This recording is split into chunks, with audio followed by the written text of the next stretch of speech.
जगात भारी आणि कोल्हापुरी असं आपण म्हणतो।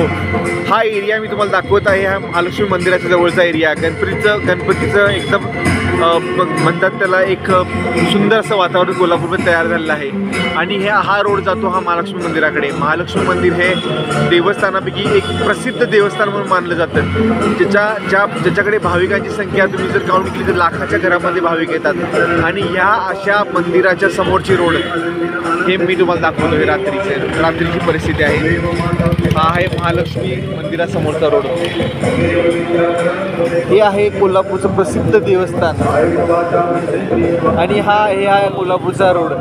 हा कोल्हापूरचा रोड बघून तुम्हाला वाटतंय का की पुढे एक महालक्ष्मीचं खूप सुंदर मंदिर आणि खूप मोठं प्रसिद्ध भाविकांचं स्थान या कोल्हापूरमध्ये आहे।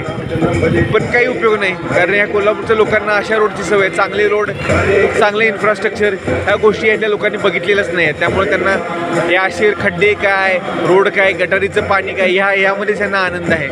पण जाऊ दे, आपण हा गणपतीचा महोत्सव इथे एन्जॉय करूया।